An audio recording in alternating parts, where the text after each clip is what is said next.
What is going on, everybody? It's your boy Bleed. It's your boy Al Mac. And this is Bloodshed. And I got to tell you what, folks, that is definitely a proper name for tonight. Because as the gambling goes, for me, Al, from what I can tell in the comments, a lot of you guys, and I think probably just the general MMA gambling community, blood has been shed. Oh my goodness. We got to talk about so many things tonight on this show. Absolute insanity. Listen, I'll put it like this. This is a gambling based show, right? Where we talk about the bets we placed, how we did. But let me put this out there before I absolutely go off, because I'm going in, I'm sending it fully, and I'm going hard in the paint tonight. This was an exciting card from an entertainment standpoint, okay? We got to give them that. This was a fun event as a viewer. But oh my goodness, Al, we've been doing this show a while now, right?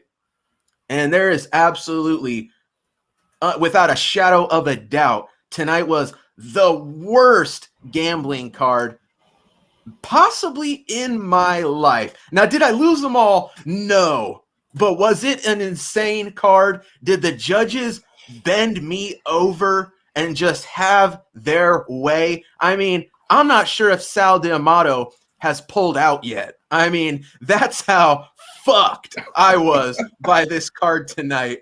Al, how are you doing, dude? Oh my God. Yeah, this is just apropos of our show. This is, go back to last October, UFC 264 was the first time that we did a show together. And bar none, this is easily the worst night. And we were so confident. You know what I mean? We were so confident. The only play I wasn't really confident was in Derek Minner. And we'll get to that, but I was so confident. This night was just, I thought we were going to make some good money tonight. No, lost lots. Tonight is just as far as entertainment goes, yeah, it was great. If it wasn't for Adrian Yanez, probably wouldn't be here doing this show, because I would be, running through the streets as a maniac, because, if it wasn't for Yanez, it just would have been an absolute, more of a just complete bloodbath, like the Brood in the 90s in wrestling. Like, that's what this was like. It was just pure gangrel, just terrible. And tonight, just unbelievable. The underdog won 7 of 11 fights. The underdog, if you bet $100 on every single underdog tonight, you had $613 at the end of the night profit. And somehow I lost money. And I'm the biggest dog player there is. And, zigged when I should have zagged this entire card. And then we'll get into the judges, because a lot of the bets that we made, they weren't bad bets. Some of these bets we should have won. And Damn right. It was like we might as well have been betting on baseball tonight, because it was just a complete horror show from start to finish. So are we gonna do the whole card? We're gonna do the whole card again? I mean, I guess we could. My only thing is, Al, this show might be 4 or 5 hours if we do the whole card. I mean, there's just so much to say. Right. You're right. But I guess let's do it. Al. Let's kick it off. The first fight of the night, Diana Belbiţă, the rare bright spot for me. I live bet Diana Belbiţă at what I thought was a hilarious price, like at the back end of the second round. On my scorecard, she's up 2 rounds, right? And I get her minus 185 live. What is that? I mean, she has the fight won on the scorecards. Sure enough, I cashed the bet. Hannah Goldy, PEDs or not, she sucks. Belbiţă, she's not great either. She gets the win. Al, what'd you think? Yeah, I had the under in this one. and pretty boring fight. And I was surprised that they gave all 3 rounds to Belbiţă, and I guess that was just the foreshadow of the night. I was just like, how is that a unanimous 30-27? I thought for sure it was 29-28.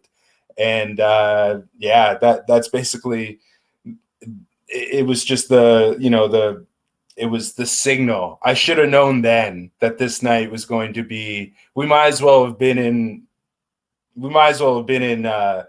Houston, Texas, or in Virginia or something like that, because this card from top to bottom, the judges are just so bad. But this next one, went the way that a lot of people thought it did, right? With Eubanks and Reed. Oh, are we froze up? Hold on a second, folks. Let me I'm going to jump out here and come back and see if this is any better. Hold up, guys. Sorry about that.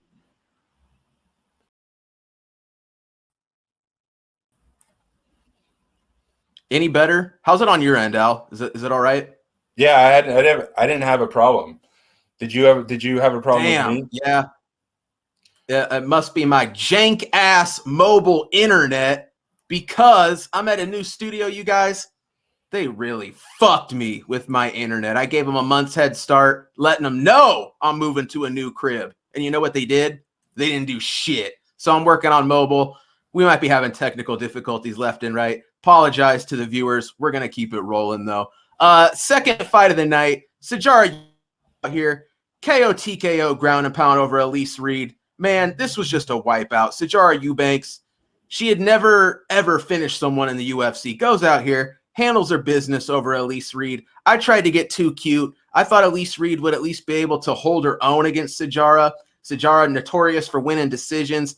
Not the look at all. Sijara Eubanks inside the distance was an absolute gift. Al, what'd you think of this one? Yeah, I was with you. I thought that I had this fight to go the distance at a decent price. And it was just so evident that she was going to get finished. And I got to say, I definitely underestimated Eubanks. I thought she was going to be, not as good as she was based on, the way that she looked at the weigh-ins. But she looked motivated. She looked super strong. She had that top game. It was, who knows what's going to happen with her going forward. But I'm still skeptical.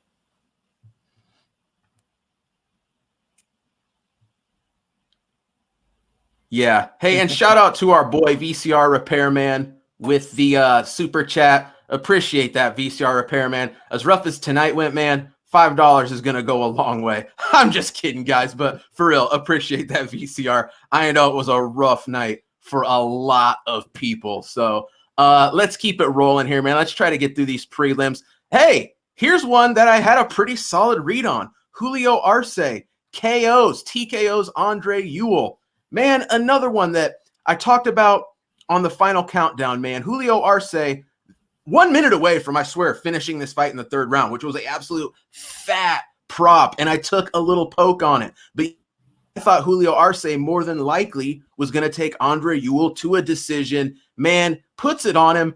Chris Taglioni, the guy who allows everyone to just get beat an inch within their life, the guy who lets a fight go longer than anybody, in my opinion, jumps in and stops this one a little too soon. Andre Ewell, he's rocked. He's fallen around. He's up against the cage, but still with it. I don't know. Questionable stoppage. Like I said, if it could have held off, I could have hit that round 3 prop. I'd have been happy. Even a decision. Nonetheless, Julio Arce wins. Al, here's where I went wrong. Okay, I got too cute with Arce. I got too cute with Eubanks. I just should have parlayed them for basically equal money, and it would have came through with massive ease. So, man, I whiffed on that one. That was the move. A Eubanks Arce parlay, and it's an early parlay hitter early in the night.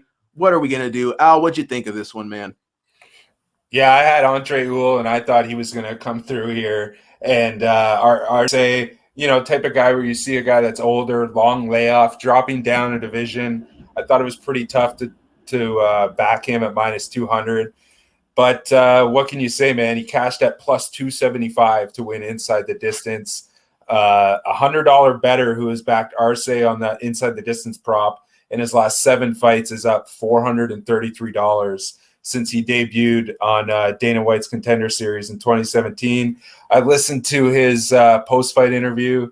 He said bantamweight's his division going forward. So he looked pretty dangerous, but I would like to see him again. And he said he wants to stay active. So I wouldn't be surprised if we see this guy once or twice more before the end of the year. Yeah, man, I thought Arce looked revitalized. I thought he looked great. He had been on a big break, down a division. Wow, the dude looks good. I think he's going to make waves. This is kind of a guy that I feel like people have slept on for a while. And I've always been relatively impressed, even in his losses. Arce's the real dude, man. And I think he's going to have quite a bit of success at 135. Didn't seem like the weight cut was an issue. He's way bigger now at 135. I think this is a solid move. And don't be surprised if Arce cracks into the top 15 and really works his way up the ladder. Like I said, man, this guy's got a lot of skills in a lot of areas. And Tiger Schulman guy, man, I don't know what his ceiling is, but I think he's going to do very well in an absolutely talent riddled 135. My God, that division, guys, I honestly believe 135 right now in the UFC is the greatest division in MMA history at any point in time. And it's literally become kind of like the darling. It's just unreal, the talent we have at 135 right now. So there's tons of great matchups. All right, let's keep rolling here. Here's one that, man, I said this was going to be a smoke break for me. I had to sit this one out. Mickey Gall, after a long break, God, just looked really good, man. 2 minutes, 57 seconds, round number 1. For the most part, dominates Jordan Williams, lands the better strikes, which was really, I don't think how anybody saw that going. And then takes the back, gets the rear naked choke locked in, takes out Jordan Williams, man. Great performance from Mickey Gall. Big layoff. The thing I questioned was Jordan Williams dropping down a division. I felt like we were going to see an improved Mickey Gall. And sure enough, we did, man. And do I think that he's going to be a guy, top 15 guy? I don't know about that yet. Jordan Williams, I don't know if he's really that guy. But nonetheless, you can take nothing away from Mickey Gall. And Al, I think this is one of your bright spots tonight. Yeah, one of my very few bright spots. I just thought this was pretty much a coin flip. I didn't understand why Gall was such a huge dog. One of the like you said, one of my rare bright spots. But this is one of those things where it's just two lower ranked welterweights, and it came down to the fight was a lot closer than the odds indicated. So much so that Gall picked up the victory as a pretty sizable dog, like plus 160 at some places. So yeah, just another welterweight underdog, 61, 104 and 1 for plus 5.45 units profit since January of 2020, which again, not the greatest, but there's a buy price for all of these. Good little trend to lean on. But yeah, this was great, probably his best performance in the UFC, right? Besides CM Punk. And let's be honest, man, that honestly barely counts. But yeah, I mean, it was a great performance from Mickey Gall. I think, he definitely needs a step up. Man, maybe he does make some waves. I don't know, man. Like I said, I can't take nothing away from the dude. The hands were so much sharper. He's still a very talented grappler. The transition from guillotine to back take, a thing of beauty. Wow. Real impressive stuff from Mickey Gall. Okay, here we go. Oh, buddy, this is where the wheels started to fall the fuck off. Nassourdine Imavov, I mean, just puts it on Ian Heinisch. And where did things begin to go wrong? Ian Heinisch, first round, does a good job of pushing Nassourdine Imavov up against the cage. That's how Phil Hawes beat this guy, right? You don't want to go and bang it out at distance with the taller, longer French kickboxer, right? Well, apparently nobody let Ian Heinisch know. I honestly scored the first round for Ian Heinisch. It was close. I felt like he had some good work. I felt like he was in control. But you could see the gas tank, the cardio, already even in the first round beginning to fade. Nassourdine just eats leg kick after leg kick, which seemed like it was going to be a problem early in the fight. part of the reason why I scored the first round for Heinisch. Walks through it, puts it on Heinisch. I mean, the second round, it's all one-way traffic. And Nassourdine Imavov, another underdog, finishes Ian Heinisch. And when I say finish, I mean finished the fight, finished Ian Heinisch's career in the UFC, and has sent Ian Heinisch to a best-case scenario, Bellator, PFL if he's lucky, but probably back to LFA. Nassourdine Imavov, a guy that I felt like was kind of being a little bit underrated.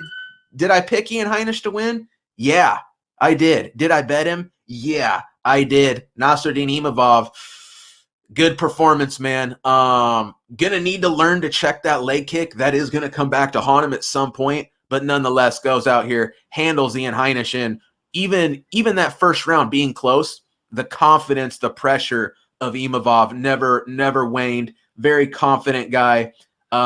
Seemed to know something that the betting public didn't, because I got to be honest, man. Ian Heinisch, and this is where we probably should have known it wasn't going to go good for us, Al. Very, very, very popular bet this week amongst MMA Twitter. A lot of people. It seemed like literally every person that I associate with in the MMA gambling circles had a bet on Ian Heinisch, and we all took an L. Al, what'd you think? Yeah, me included, man. And I had this was one of those spots where I had Heinisch, and then I also had the over in two separate plays. So it was just, it was brutal. And one of those fights where you could just tell every time that Imavov hit Heinisch, he hurt him, right? And Heinisch was just trying to survive out there eventually, and just poor performance from Ian Heinisch. And yeah, definitely done with the UFC.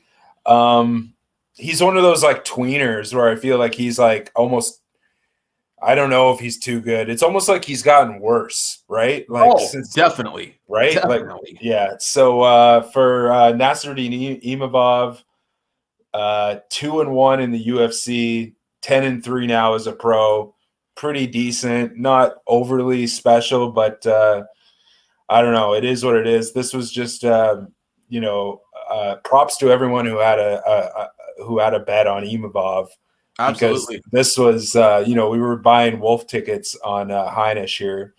Definitely. The move to Sanford somehow made Ian Heinisch worse. It's got to be a first time that we've seen someone make the move to Sanford and then go in there and look that bad. So Ian Heinisch, that's going to be it, man. We'll catch you on the local circuit probably, I think, next time. All right, moving on. Oh, buddy.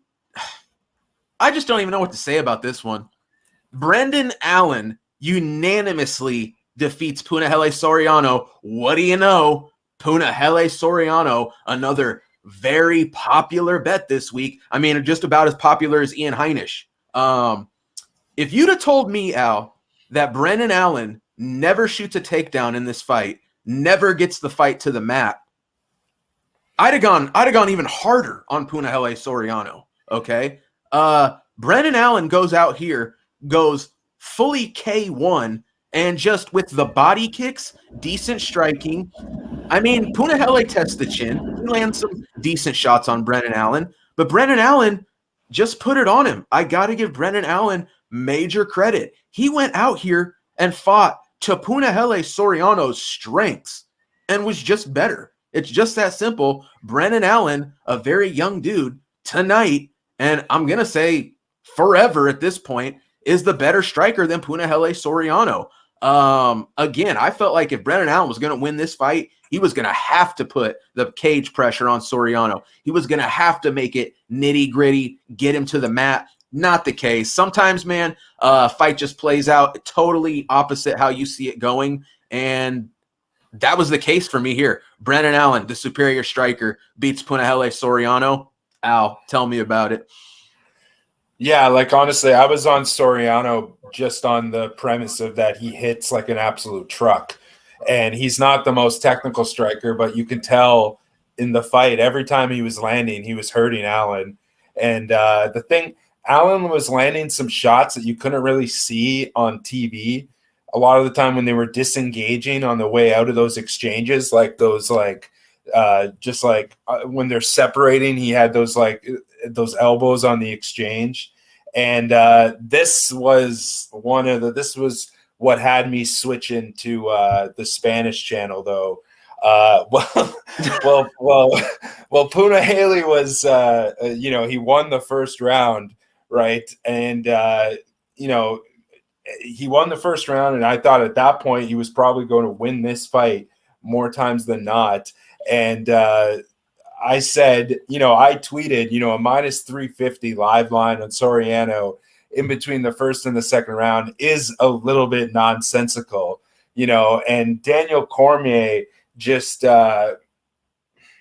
struggling to understand what live odds mean, and how he was just like, Brendan Allen came out and started winning, started winning the second round, and the odds showed up again. And he's just like, well, how does that make sense? How has the odds changed that much? And it's just like, what do you like, just please stop talking about live odds during fights, period. You know what I mean? Leave that to the professionals, and Brendan Fitzgerald hosts a betting show, and he was probably just biting his tongue. But to be honest, absolutely, you just can't do that. Like, it's just, and he had a point at that point. Like, he was saying that doesn't really make sense.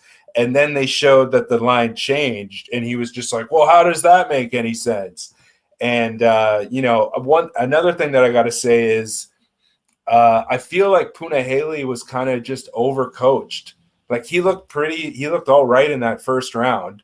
And then when he went to his corner, they told him to take a little bit off the lead hand and to be more measured with the right hand, like try to hit him more with his right hand. And then he just came out looking completely different. He looked out there like he was so much in his head, and it looked like he was overthinking in that round. And then another thing, I don't know what Cormier was watching, saying that he thought it was 2-0 Allen going into the third, when it was clearly 1-1. Like, what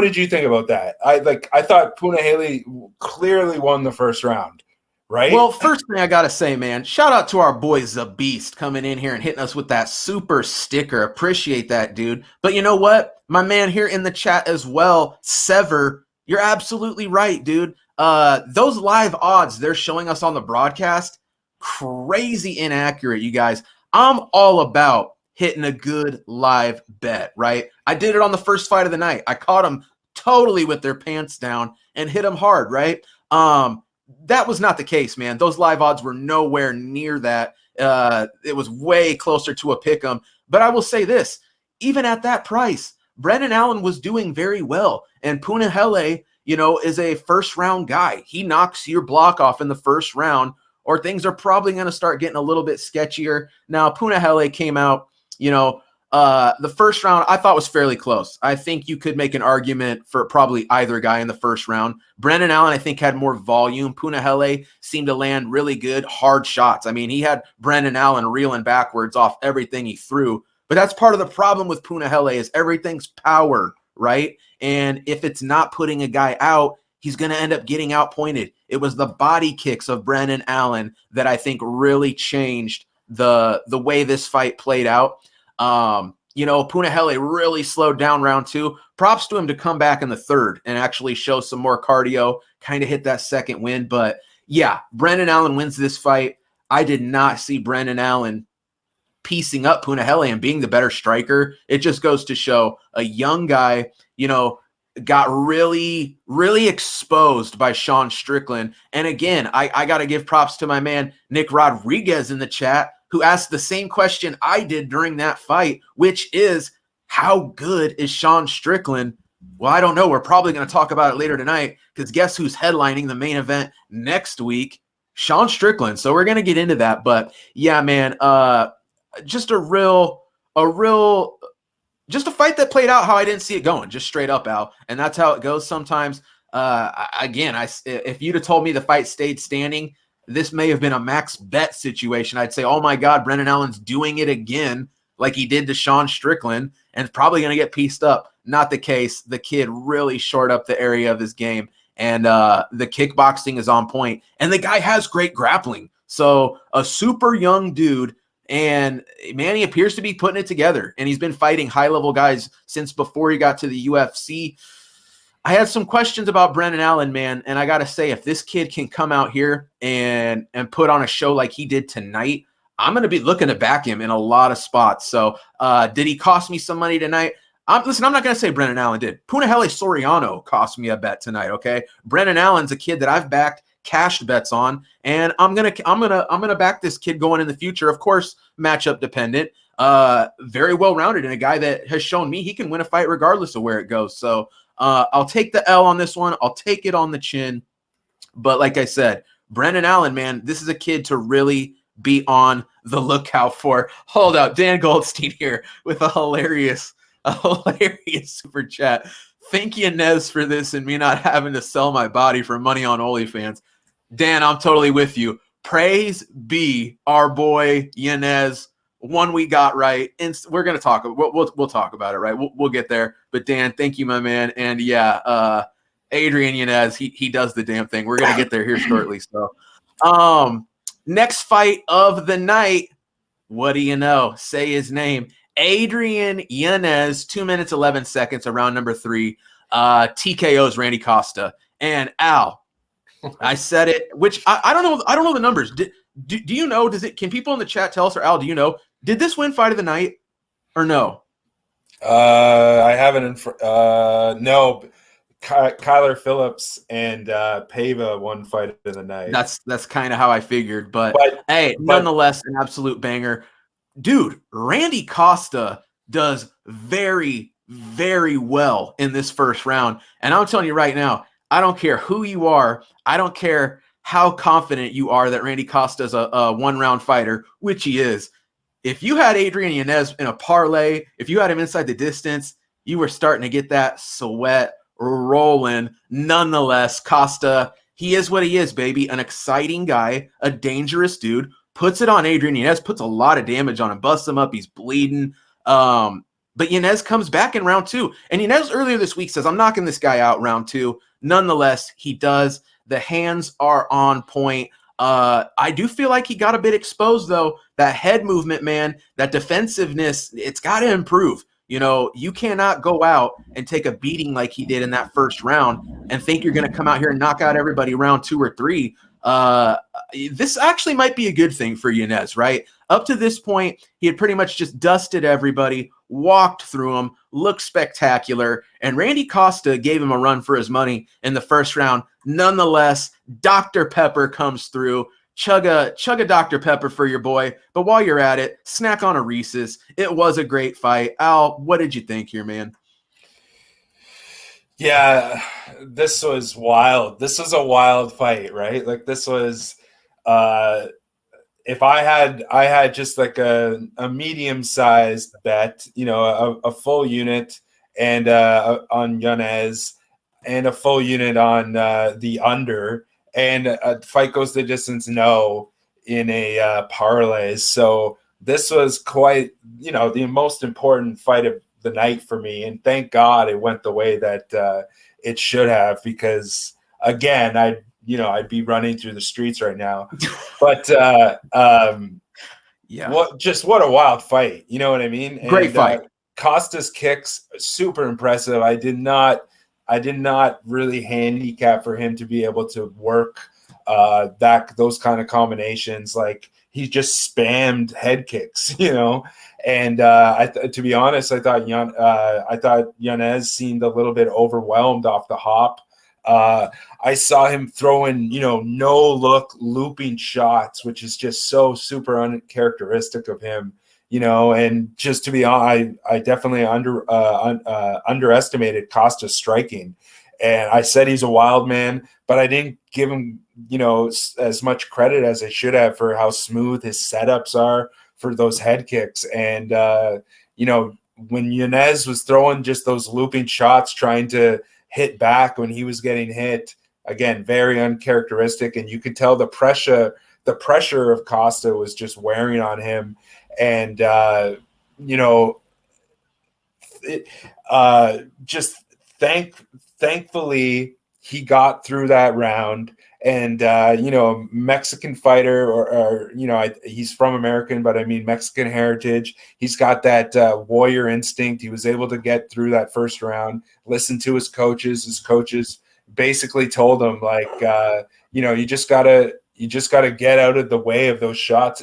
And he just, you know, pulled the counter straight through his guard with that uppercut. And then it was just, you know, it was over from that point. And, you know, Yanez improves to 4-0 since debuting on Dana White's Contender Series last year, with all 4 wins coming by way of stoppage. So he's pulling about a unit per fight, or just under a unit per fight, on the inside the distance prop now, profiting about $398 on the inside the distance prop in his 4-fight career in the octagon. So yeah, I totally agree with you. He's got a little bit of work to do as far as his defensive boxing goes.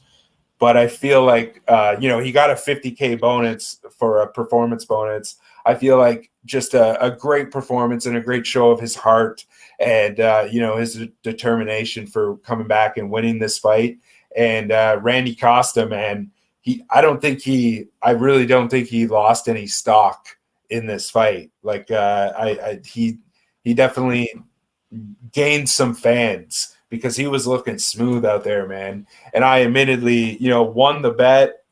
The fight went the way I thought it was going to, at least for them in that second round. But you got to look out for Costa going forward too. And we might get a good spot where, you know, the coming off a loss, we might be able to get a good spot on him going forward. True. I'm with you, Al. Yeah. Hey, I will say this, man. You know, Yanez took a lot of damage, but look at the way that guy waited for that second round to start. You know, he's like wiping the blood, licking the blood. Oh, he's yeah. basically telling everybody, listen, I know I'm busted up. I know I'm bleeding, but this is all to plan, and I'm about to do this guy dirty. And he did, man. Very high on the kid. You know, we talked about the shortcomings. I think he's going to learn from this. I think he's going to adapt.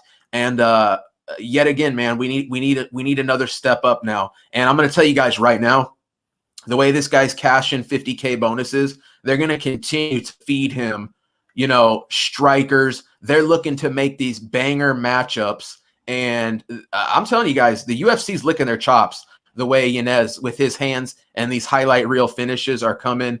They're going to start pushing this kid for real. And I love it. I'm a fan. Really big fan, cashing that inside the distance prop on him. But let's continue to roll on here. That's really where things got heated up, man. We started seeing some really crazy action. So, all right, well, here we go, folks. It's as simple as this. I mean, I almost can't say it because it's not true. Maycee Barber, split decision. I mean, I guess they call it winning. I guess it would be called a victory over Miranda Maverick. But the problem is there's only 2 people on the planet, even if you bet Maycee Barber. It's not possible. Miranda Maverick wins. Miranda Maverick beats Maycee Barber 29-28. But unfortunately, there's a guy named Sal, the mentally disabled Diamato, and Dave Hagen, and I don't know. I mean, I don't know if they filled out the scorecard before the fight. I don't know if they, you know, dropped something or were down on their hands and knees looking around, because apparently these guys sat cage side, watched Miranda Maverick clearly win the first round. Second round, don't get me wrong, played out fairly close. Miranda Maverick finishes it off in full back control, hammering ground and pound to the head of Maycee Barber, easily clinching the second round. And I will give Maycee Barber credit. She came back, and I personally think did edge the third round. But the problem is everyone in the world, including all 20 media members on MMA Decisions scored this fight 29-28 for Miranda, the winner, Maverick. Al, I mean, I've said it before, and I'll be honest, you guys, straight up, it's a good thing I've had a couple hours to dwell, to settle in to this decision. Because if this was the main event, if we had gone live after this, there's a good chance. I mean, I don't know what I'd say. I mean, I don't know what there is that we can do, but the judging time and time and time and time again is so pathetic. And Sal D'Amato is just leading the pack, waving the flag. I mean, it's just unbelievable. The fact that there's no repercussion and Sal D'Amato and Dave Hagen can do what they did tonight, and everybody's just to go, oh, okay. I mean, I got to tell people, if you bet Miranda Maverick tonight, like I did, like Al did, like a lot of really smart people did, you had a good bet. You won. Don't get me wrong, it was a loss. You didn't get your money. They stole it from you. Sal D'Amato, he said, you know what? Who cares? I'll write any numbers I want on this scorecard. What are you going to do about it? Challenging me. I mean, Al, I'm as heated as it gets. I am as heated as it fucking gets. That is the worst. I mean, guys, I'll just put it like this. I just don't understand how you ever come up with 2 rounds for Maycee Barber. She's trash. She sucks. I'll give her props. I think she won the 3rd round. Barely. I mean, I wouldn't have been surprised if a judge said, you know what? Miranda Maverick's got 2 in the bag. Let's give her a 3rd. Let's go 30-27s. I mean, Al, I was shocked when it was a split, okay? I was absolutely stunned. I was so stunned, I would be less stunned if right now you guys heard glass shatter. The door to my studio was kicked in. Stone Cold Steve Austin approached me, kicked me in the fucking dick, and Stone Cold stunnered me. I'd be less shocked if that happened than the fact that Maycee Barber won this fight tonight. 29-28. It's not possible. It could never happen. I'm just stunned. Al, what is there to say? Yeah, man, like the fight pretty much went exactly how I expected, right? And I didn't think it would play out on the ground until the later stages, if at all, but it got there in the mid part of the 2nd round. And this is the thing that just makes me just go absolutely insane, is you look at the takedowns, right? Maycee Barber, 1 of 6. Miranda Maverick, 1 of 1. And that 1 of 1 was in the 2nd round. 1:20 control time. Maycee Barber had 2:26 control time. That's the only possible thing that they could have saw for them to side with Maycee Barber, is that she had a little bit slightly more control time. But again, and we've talked about this many times, that's not how the fucking criteria works. Okay. Miranda Maverick outstruck Maycee Barber 47-36 in significant strikes, 82-38 in total strikes. Miranda Maverick had 100% takedown. Maycee Barber was stuffed on 5 takedowns. You know, that obviously doesn't really matter. But the only thing that matters here out of these stats is that Maycee Barber had a little bit longer control time in that 2nd round. And honestly, it's just, you know, Barber definitely won that 3rd round. So if you ask me, I was nervous before the scorecards were read because I was expecting there to be shenanigans, you know, but Maverick definitely won the 1st round and the 2nd round. It's that simple. And while it wasn't Miranda Maverick's best performance, that's a terrible decision. I handicapped the fight the way that I thought, you know, handicapped the fight right. Definitely Miranda Maverick needs to go back and resharpen her tools or just figure something out, because I think it was the first time that Miranda Maverick fought somebody that was, you know, that she couldn't just outpower in the grappling exchanges. But it just comes down to this. Like, these are people, you know, reputable people. Drake Riggs, 29-28 Maverick. You know, Michael DeSantis, good guy, 29-28 Maverick. You know, Keith Schillen, Sherdog, 29-28 guys, Maverick. I gotta say it one more time, okay? For those of you who are unaware, go to MMAdecisions.com, okay? It shows you the judges' score. Click the link to the Miranda Maverick Maycee Barber fight. There are 20 media members who send in how they scored the fight, okay? 20 out of 20 scored that fight correctly. Miranda Maverick. Maycee's Barber's name is not anywhere. It wasn't 19-1. It wasn't 18-2. Like I said, there's 2 people on the planet who scored that fight for Maycee Barber. And unfortunately, it's 2 of the 3 pathetic losers sitting ringside who decide who actually win a fight. And my God, something must be done. There is no bigger problem in any sport in the world than what we deal with consistently over and over and over again, right? And props to my man, the Beast, throwing $10 to start my Vigilante Superhero Fund. And guys, I swear to God, I'm getting this close. I'll put it like this. These guys are lucky I don't live in Vegas. And you think I'm kidding. I'm not kidding, okay? And I mean, I just don't know what to say, you guys. Something needs to be done, and nothing ever happens. Nothing ever gets done. I don't know what the answer is. I have a few ideas, but I don't know. Al, do we move on here? Do we move on, or is there anything you want to say about this fight?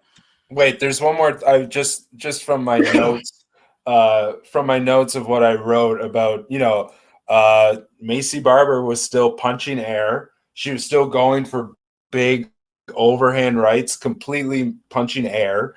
I don't know if I've seen anybody in the UFC that has worse range management than Maycee Barber. She's just throwing haymakers, blind haymakers at nothing. And I just want to read. I saw an interview with Rory McDonald, who, you know, he's coming off that fight with Gleason Tebow where he was just robbed. And just absolutely. Yeah. And I saw an interview, and he was asked about the judges, and he said the exact same thing. He said, yeah, I absolutely think that there needs to be accountability for judges. They can get away with doing something like there's no backlash. If someone does a poor job in whatever field they're in, generally they're going to pay the consequences of doing a bad job. So if there was a little more accountability where people can investigate why this person decided to get that score, and if it keeps happening, maybe there can be some kind of system. Does this person lose their position or job? No. Are they good at what they're doing, or is something illegal going on? There just needs to be some sort of accountability for these people, because now they can just get away with this and carry on. Keep doing it for years to come to other fighters, and it affects people's lives big time. And, you know, Rory McDonald's a freaking MMA legend. He's not some scrub. He's not Miranda Maverick. You know what I mean? So, like, from the highest level of these competitors, it's just pathetic. You know, we're not even done. We're not even done. Oh, we're just getting started. We're just getting started. Oh, buddy, listen, I'm still holding back. You think I'm done? No, well, I'm just starting to go in. All right, we better move on here. Yeah, okay, I'll get over it. All right, listen, here's an L I'm going to take on the chin, because this is how this fight could have played out. Darren Elkins, 3 minutes, 48 seconds of round number 2, defeats Derek Minner. I'll keep it real with you guys. I bet Derek Minner, okay? I definitely bought into Derek Minner's last fight over Charles Rosa, where he dominated the grappling. He went 3 solid rounds. I said, Derek Minner, he's not just a first-round guy anymore. Well, Derek Minner said, no, I'm definitely still a first-round guy. Dominates the first round. Looks great. The stronger, more explosive, younger guy, constantly winning positional battles until he didn't. And what do you know? Derek Minner goes out there, gasses, Darren the Damage Elkins getting stomped, getting worked, face busted open, bleeding, right? Derek Minner cruising. And what do you know? The dude hits that wall. Darren Elkins basically crucifies the guy, gets him in the crucifix position 3 or 4 different times while landing solid punches. Basically a quit job from Derek Minner. Flat on his back, goes, you know what? Starts looking up at the ref. Yeah, I think we're done here. Man, listen, if you bet Darren Elkins, props to you. This is probably exactly how you saw this one going. I thought Derek Minner was a changed man. Man, apparently Krause has not had this guy on the Aerodyne bike, has not had him hitting the treadmill like he did before that Charles Rosa fight. And I guess Derek Minner's still that same guy. If he doesn't get you out of the first round, good luck winning the fight, unless it's some weak bum like Charles Rosa. And Darren Elkins at 37 years old, honestly looking about the worst he's looked for years now, comes back, does what he does, takes a beating and keeps on ticking and cashes as an underdog. Like I said, 3 minutes, 48 seconds into round 2, just a bad look. Derek Minner, man, I don't know. But like I said, apparently he's still that same guy. Apparently the Charles Rosa fight was an anomaly. Darren Elkins comes out here, wins this one. Al, what did you think? Oh man, this was one of those ones where I was on my Wednesday show on my YouTube channel, just doing the Q&A, and it was somebody in the chat here. I think it might have been Dan Goldstein, but somebody had Elkins, and I ran the numbers, and my numbers said, yeah, honestly, Elkins is the play here, because that inside the distance prop, he's just been cashing at every time he's an underdog. Basically, he cashes at insane, like I said in the final countdown, he's cashing at insane numbers on that inside the distance prop. And what do you know? He cashes on inside the distance. This guy is he's like an old wrestler that's been all over the indies and, the big promotions. And he just has the same gimmick every single time. He's got the same finish for every single one of his fights. And it's that he gets beat up and then he comes back. Like, if this were scripted, people would just be like, well, we already know what's going to happen, because we've seen it time and time and time again. Elkins cashes at plus 380 to win inside the distance. And this is just insanity. $100 bettor who has backed Darren Elkins to win inside the distance since 2017 has made 9 bets. He's won 4 of them, and they're up $1,945 after tonight. Yeah. So, and this was one of my gut calls, and one of my only gut calls that the numbers didn't really agree with. And what do you know? On the wrong side of it. So, going forward, gotta just, if I have like 5 or 6 gut calls, I need to just dial it back, because this was one that I should have been on Elkins. I should have really been on Elkins in the under, and I was on Derek Minner in the over. So just a mental note for me on this one. This is just super disappointing. One of the only fights on this card where I feel like it was just the wrong side to be on. And super disappointing, but good for Darren Elkins, man. Who knows what he's going to do going forward, but if he still wants to fight, his brain's probably going to be mashed potatoes pretty shortly, but if he still wants to fight, yeah. Good on him. And honestly, Al, that brain might already be mush. I mean, listen to this guy on the mic. It's pretty rough. But then again, given the beatings he's taken over the last decade, wouldn't anybody's brain be? It's just the craziest thing to imagine betting a guy as an underdog, because he wins every fight. He's the underdog. He wins. You go out there and just watch this guy just get torn limb from limb, just get bloodied up, face cut up, bleeding everywhere, and you sit back and go, everything is going to plan exactly, and he just goes out there and wins. So is what it is, man. Darren Elkins yet again does what he does. I'll put it like this: classic Darren Elkins performance combined with a classic Derek Minner performance. I thought Derek Minner might be a new guy. I thought he might be Derek Minner 2.0 at Krause. Nah, he just fought a bum in Charles Rosa and looked good. Darren Elkins ain't no Charles Rosa, and it's just that simple. Okay, let's keep it rolling here. We got, oh boy, we get to talk about judging again. Raulian Paiva wins a majority decision over Kyler Phillips, okay? Now, here's the problem. I have no problem with a draw. I have no problem saying Raulian Paiva won round 2. I have no problem saying Raulian Paiva won round 3. I thought round 2 was fairly close. Thought maybe you could have scored it for Kyler Phillips, but I get it. Raulian Paiva probably won round 2. Almost definitely won round 3. But if you don't think Kyler Phillips scored a 10-8 round in the first round of this fight, I'm sorry, you don't know what the fuck you're talking about, okay? Kyler Phillips put a beating on Raulian Paiva in the first round of this fight, almost had the dude out of there, I swear, 3 or 4 different times, lands huge elbows, knockdowns, setting him down. Al, here's something I want to throw out there for the people. Here's something I want to throw out there.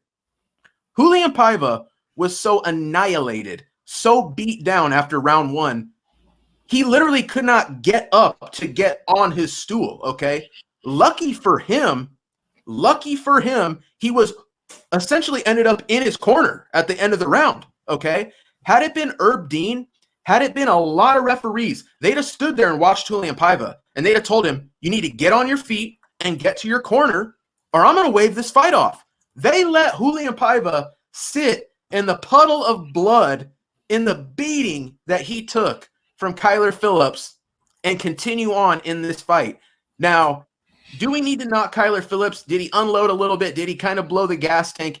Yeah, he did. But at the same time, he continuously hit takedowns. He had a lot of success, but you know what? Kyler Phillips, the dude got a little too eager, wanted to add a highlight reel KO. Dude, you're throwing spinning heel kicks when you're gassed, when you should be fighting smart, concise, whatever. We got to ding Kyler Phillips, man. This was not, I mean, for as spectacular I mean, listen, we've seen fights stopped that were playing out the way that first round played out. We've seen refs get in there. I mean, if Chris Taioni during the Andre Ewell, Julio Arce fight of earlier tonight, we'd have seen that fight stop 3 or 4 different times. I mean, it was just an absolute beatdown. And for one judge to score at 10-8, but 2 other morons, which I got to call them out right now. Let's see here. Here's, and somebody said it in the chat earlier. I wish I could give you the props on it. But when Sal, mentally disabled D'Amato, is scoring the fight correctly, and he's the only guy scoring the fight correctly, we got huge problems. Cologne, 29-28, Raulian Paiva. So tell me, Cologne, what is a 10-8 round? Do they exist in your world? Okay. Chris Lee, notorious bum, pathetic loser. Chris Lee, another 29-28 for Paiva. I'm just blown away, Al. There's one correct score here. I mean, listen, going into the scorecards, I said best case scenario for Paiva is a 28-28. And this dude gets his hand raised. Oh my God. Al, elaborate on this, please. Oh yeah, this is low key because of how bad the Miranda Maverick decision was. You know what I mean? And Zabis Top TT says it felt like we were in my home state of Texas tonight. And yeah, that's what I said off the start of the show. It felt like we were in Texas or Virginia or someplace that has a rink-a-dink commission, because I don't know what was going on tonight. And, we talked about this. We talked about this at UFC 259 with Israel Adesanya and Jan Blachowicz. What is a 10-8 round? They got to figure this out, or it's going to start affecting fights big time. we talked about it with, I went on a rant about it in the UFC 262 with Charles Oliveira and Michael Chandler. I didn't really agree with that 10-8 round. And it just comes down to they need to figure out what a 10-8 round is. They need to figure it out. It needs to be universally understood. Does Kyler Phillips have cardio issues? I think so, yeah. Is Raulian Paiva just absolute dog? Yeah. Yeah. Did he win this fight? No. No, absolutely not. And it just comes down to this. MMA judging is broken. It's a broken system. It's as archaic as an ump calling, balls and strikes. That's what it's come down to. You know what I mean? Sometimes sometimes the ump just has it out for you and is just calling the game terribly, openly calling the game terribly. That's the point that we're getting to now. We see it in boxing all the time.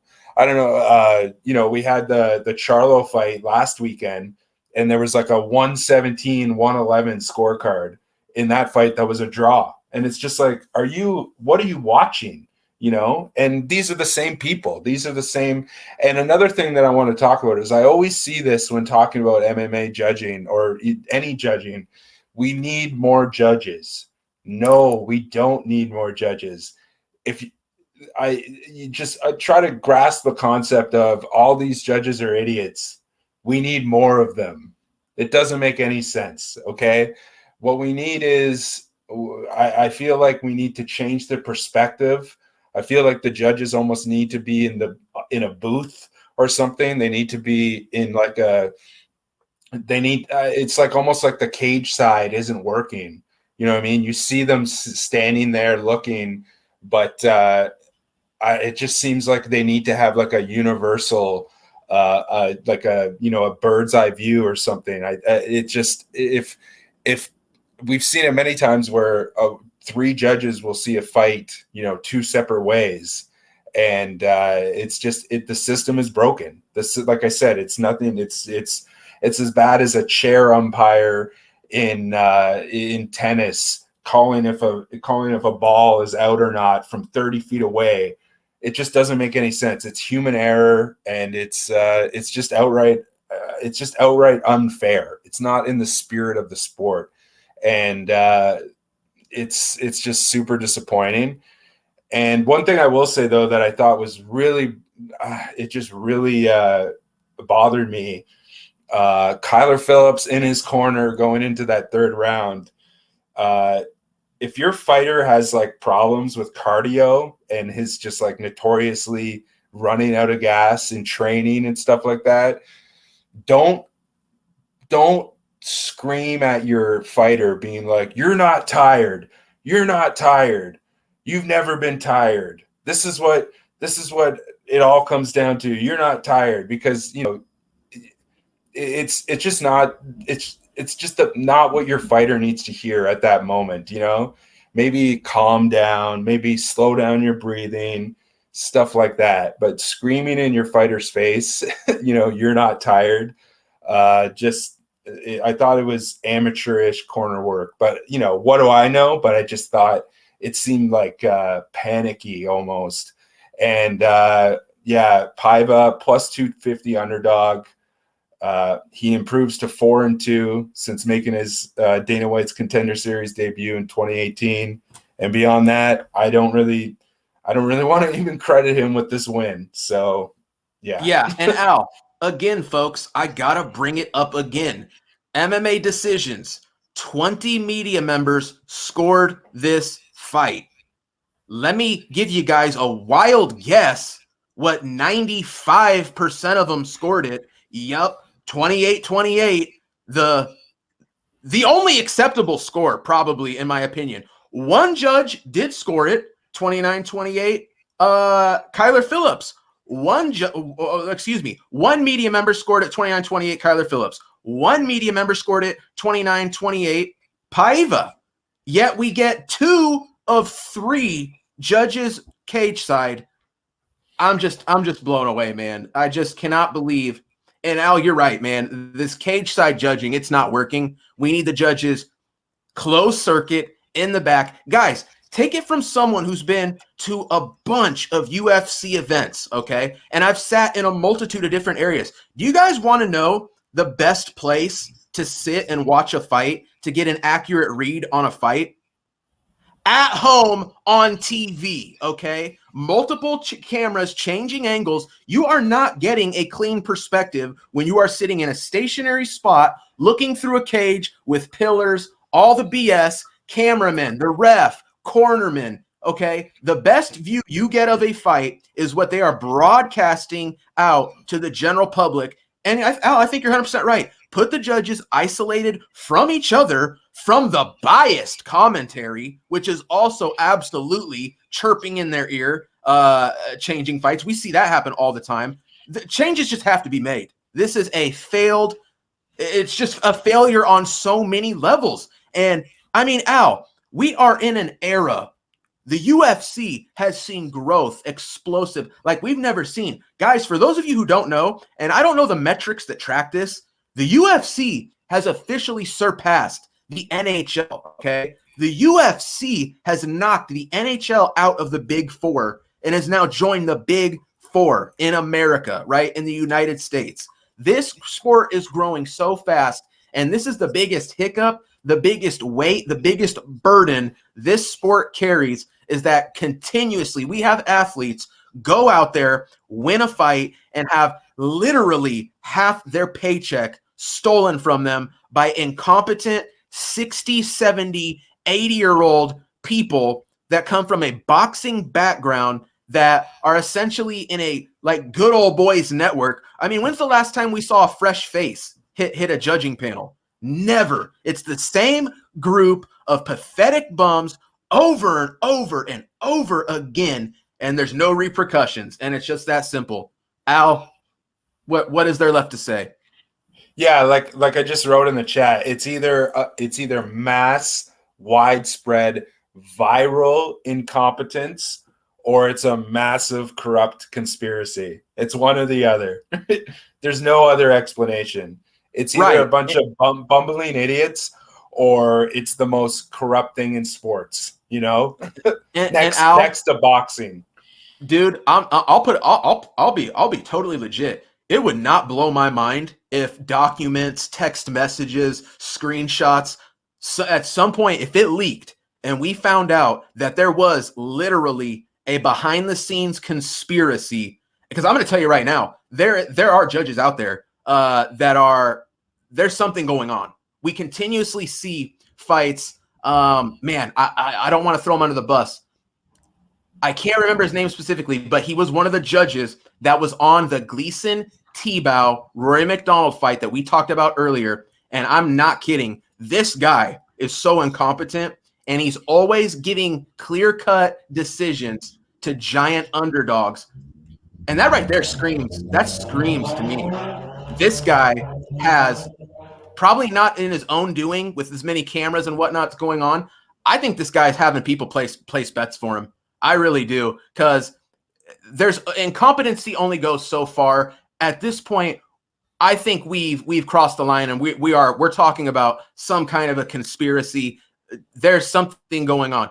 Guys, we've seen it in the NBA, right? For those of you who don't know, there's been a betting ring exposed in the NBA, the NCAA, where referees have been caught gambling on fights, making complete, utter BS calls that affect outcomes, and they're making money on the side. I mean, Pete Rose in baseball, this is nothing new. And honestly, at the point MMA gambling, UFC gambling has achieved, it's only a matter of time before a scandalous scenario comes out. And guys, I mean, like I said, incompetency only goes so far.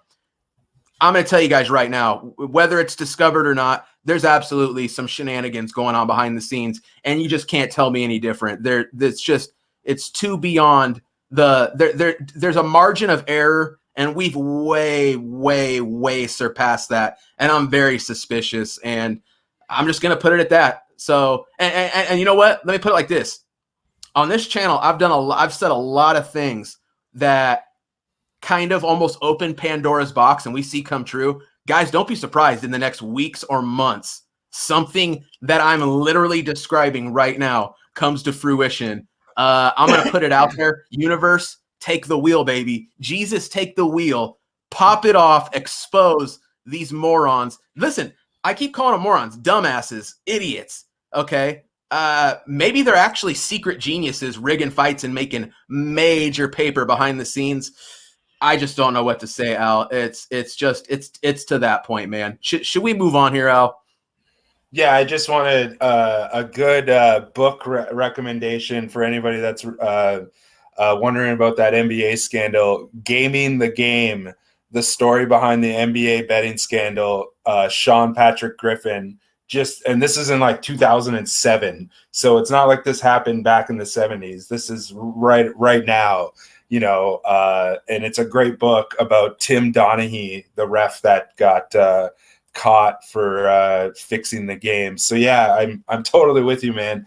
And we're not even done talking about the terrible judging, because me personally, I think, this isn't as egregious. I'll say that this isn't as egregious as the last two that we just talked about, but this is also, if there wasn't two clear robberies in this card, I feel like we would be talking about this one as well. Oh, Al, listen, people would be screaming from the rooftops about this main event if we didn't have just the judging of a couple of these other fights completely overshadowing it. But the main event, guys, I'll put it like this, man. TJ Dillashaw wins a split decision over Cory Sandhagen. Do I think TJ Dillashaw won? I don't, man. I think Cory Sandhagen won this fight. I think he edged it from a sporting standpoint, from a scoring standpoint, from a control standpoint, from a damage standpoint, okay? But I'll be goddamned if I can't say TJ Dillashaw, coming off a 2-year suspension, the USADA violation, 35 years old, going in there against a young, hungry, focused killer, and Cory Sandhagen gets his knee blown out 3 minutes into the first round, gets his eye blown out a minute into the second round, and this dude went in there with the heart of a champion and does just enough, apparently, to get the split decision nod. Again, we would be talking about potentially what a travesty it was TJ Dillashaw won this fight, and I don't think he won. I scored this fight for Cory Sandhagen. But my God, I respect TJ Dillashaw. I mean, for him to come in here, go through that early adversity and perform the way he did, man, I got to take my hat off to him. But you know what? I also got to take my hat off to Cory Sandhagen, who I think won the fight and looked great against a former champion, a guy that had he not been caught on EPO, might still be the reigning 135-pound champion. I mean, in a way, this is almost heartbreaking. Someone had to lose, and I think they got it wrong. But am I surprised? I mean, listen, after the fourth round, I tweeted out, split decision incoming. I could smell it. I could taste it. I could feel it. And I somehow knew Cory Sandhagen was fucked. And sure enough, they come through. I got to take one look at the judges. So Derek Cleary, notorious bum, notorious moron, scores the fight for Cory Sandhagen, 48-47. I agree with that. But what do you know? Sal D'Amato. How many times am I going to say Sal D'Amato tonight? I don't know. 48-47 TJ Dillashaw. Junichiro Kamijo. Pathetic judge. Sucks all the time. Terrible. 48-47 TJ Dillashaw. Did TJ Dillashaw have some success in grappling? Did he have some wrestling success? Did he find himself in a dominant position? Did he land some good shots? Yes, he did. Do I think he won the fight? No. Al, what do you think, man? Yeah, this was it was just 17 of 23. Before I talk about the fight, 17 of 23 media members scored it for Cory Sandhagen, 48-47. As far as from an entertainment standpoint, I thought, great first round. Sure. TJ looked good. TJ looked way better than I imagined. I thought Sandhagen was patient, picking his spots.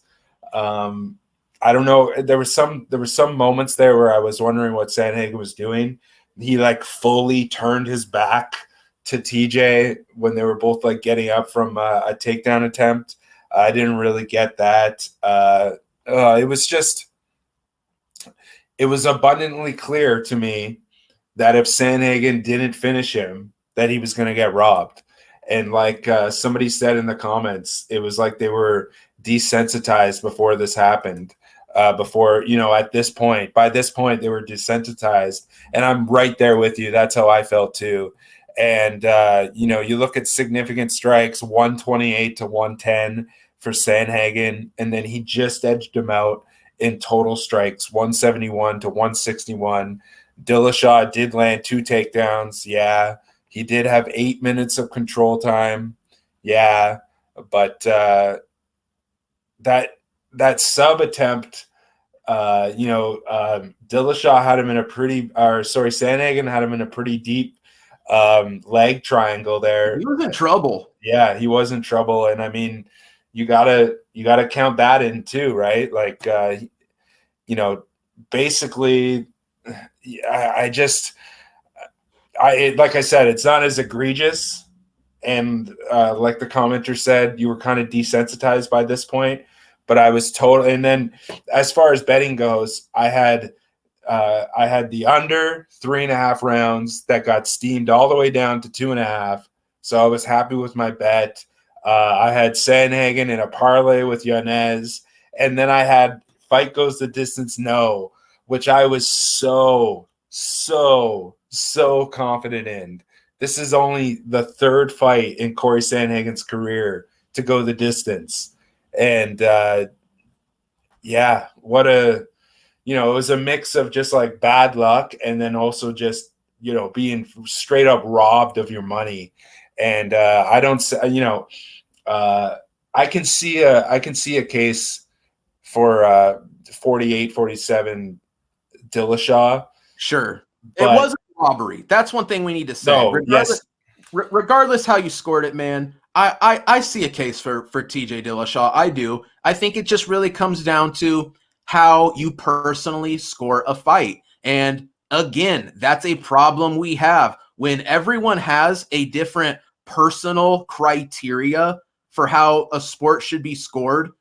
We're going to have problems. I mean, imagine if you watched an NFL game where the clock strikes 0 in the 4th quarter. The Patriots have 31 points. The Buffalo Bills have 24. And then the referees gather together to turn to the crowd and cameras and go, as after the game, we have decided the winner is the Buffalo Bills, right? I mean, it's just, that's the problem we have, is that we're all sitting here with a secret score and a secret criteria, and we get to go, well, here's my opinion on it, right? I get it, man. And like I said, man, big props to TJ Dillashaw. If you bet TJ Dillashaw, congratulations, man. You won, and you got him at a great price. I tweeted out. Here's what I tweeted out, man. And I tweeted this out about 3rd round. I said, win or lose, the questions on TJ Dillashaw have been answered. This guy is still elite. He's still championship level. Again, I just got to say, the guy blew his knee out. I mean, TJ Dillashaw, I don't believe is going to be back for a while, which is unfortunate as a 35-year-old, as a guy now vaulting himself right back into the top of an absolute killer-filled division. To go in there, take that cut. We've seen fights stop with that cut to have not progressed. For him to go through, I mean, the guy beat Cory Sandhagen on one leg with one eye. I mean, my God, you about got to give it to him just based off that, right? Cory Sandhagen, man, he makes a few strategic errors. He even said after the fight, you did a little too much of the Granby rolls. I agree with that. At the same time, though, the Granby rolls are what injured Dillashaw's leg when he ended up snatching that leg up. It's what got him in the guy threw a flying knee and ended up in a inverted triangle. I mean, this dude is so badass and so sick. Great fight. I understand. I can understand a Dillashaw 48-47. I can understand a Cory Sandhagen 48-47. What are we gonna do, man? I'll put it like this: I'm disappointed for Cory, but I am elated. I am happy for TJ Dillashaw. Is he a cheater? Yes. Was he grabbing the fence in this fight? Yes. But you cannot deny this dude's will to win and the heart of a lion, the mindset of a champion. And he went out there, faced a ton of adversity early in this fight, and came out getting his hand raised, man. And that's all that matters. Big props to TJ Dillashaw. And a tip of the hat, man. If you somehow saw TJ Dillashaw pulling this off, and I don't know how you could, being as he's not on PEDs, 2 years off, and 35 years old. I mean, the guy's at the expiration date for bantamweight, just straight up. But props to you, man. I'm sad for Cory Sandhagen. I think this guy's an incredible fighter, and I think there's a good chance Cory Sandhagen still someday gets gold. I think this guy is championship level. We know TJ is, and like I said, he even is without the PEDs. Am I saying that he's not on the new undetectable stuff? I mean, TJ Dillashaw showed up in this fight looking honestly in better shape than he did previous to the layoff. That's got me kind of wondering, but hey, man, they didn't pop him for EPO, or who knows? Maybe that post-fight drug test comes back, but that's to be determined yet. Props to TJ Dillashaw, man. I'm very happy. I'm super happy to see the guy come back and look as good as he did. I thought there was a chance he might come back and just look like a shell of his former self. Not the case. Both these guys, man, championship level. Cory Sandhagen, it's a loss, but did he hurt his stock? I don't think so, man. And TJ Dillashaw, man, let's see how that knee's doing. Right back in the mix. Al, what do you think? Do we wrap up this recap and start taking a look ahead? Yeah, I was just going to say it's for anybody who had Dillashaw, props to you, because he closed at like plus 190 at some books. And he's 7-2 in his last 9 UFC fights dating back to 2014, plus 4 units on the money line in that stretch. So, like you said, props to him, exceeding the expectations 100%. I would just want to say this too. As far as Sandhagen goes, I feel like matchmaking wise, I would love to see Sandhagen versus Dominic Cruz. I think that's a great fight. And then this one, I haven't tweeted this out or anything yet, but this one, if Dillashaw can't fight the winner of Aljo and Yan, because Aljo and Yan are fighting in October, we just learned. So if he wants a fight in between, there is one guy that should be moving up to bantamweight if he's smart, and it's Deiveson Figueiredo. What about Deiveson Figueiredo against TJ Dillashaw? How much of a banger would that be? I think that's now you're speaking my language. Unfortunately, it sounds like Deiveson still has not learned his lesson and is trying to get this Brandon Moreno rematch. I don't need to see that, man. I think the weight cut, that was absolutely the worst Deiveson Figueiredo we saw in that last fight. The dude, he just can't do it anymore. Go to 135. I mean, the dude's still a big 135er. I mean, this guy's gigantic, okay? I'm with you, Al. That's a phenomenal fight. Deiveson coming off of a title loss. TJ Dillashaw bouncing back from a title loss at flyweight. Man, Al, I love where your head's at here. That's an absolute banger and guaranteed to absolutely deliver. I just hope somebody, Waleed Ismail, if you're watching, and I know you are, obviously, get Deiveson to 135. Do not take no for an answer. I'm with you, Al. Let's get Figgy back. Let's get Figgy at 135. He's gonna be a monster. That weight cut's killing him. Honestly, the dude's probably gonna have even more power up at 135. So yeah, I love it, Al. But like I said, 135. This division is so loaded with killers. I mean, there's matchups making me salivate left and right. You almost can't go wrong with any of these guys. I will say this, though. I'm going to say this to the folks. whether you agree with me, whether you don't. Petr Yan beats TJ Dillashaw. Petr Yan beats Cory Sandhagen. I think this guy's on another level right now. The phony actor, paper champ, Aljamain Sterling, October 30th, you're dead. You're dead. Petr Yan will right the wrong, continue the beatdown, and will regain his gold. And whoever's next, I don't care. It's going to be a banger, and I need the meanest little Russian dude in the world to get out there, get that belt back, and start whooping these other dudes' asses. I can't wait. Al, what do you think of that? Yeah, like I feel like Petr Yan, his footwork is just, I feel, besides maybe Cruz, but Cruz, I don't know if Cruz will be able, like, he might be too over the hill now, but I feel like prime Cruz might have an answer for Petr Yan. But honestly, his footwork is just, it's just, he showed me in the Aljo fight that he lost. He showed me that he just has like that triple G Olympic style boxing, Russian Olympic style boxing, where it's just, he's so efficient. He's, you know, everything that he does, he's just a robot, you know, he's just super efficient. And yeah, that's why I said, like, don't give him the title. Don't give Dillashaw the title fight just yet, especially because, you know, with Figueiredo, they're both small. They're both shorter type guys. That's why I think that's such a good matchup. And you know, Petr Yan too, pretty short, a shorter guy. But yeah, I agree with you. I think we need new meat in this division, because as far as what we're seeing right now, I think Yan, the Russian, definitely atop the division as far as just it maybe not on paper, but as far as in just an outright 5-round fight, yeah, I think Yan is definitely the best fighter in the UFC in this division. Absolutely.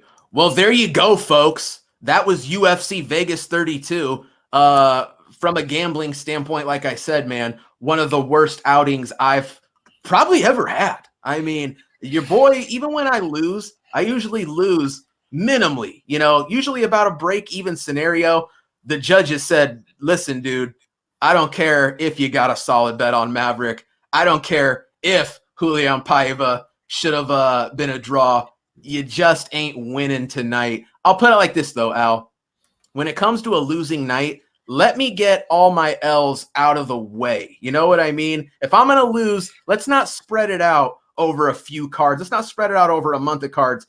Bury me with it, right? Motivate me, fuel me, give me that motivation to come out bloodthirsty, swinging for the fences and looking to stab somebody in the jugular.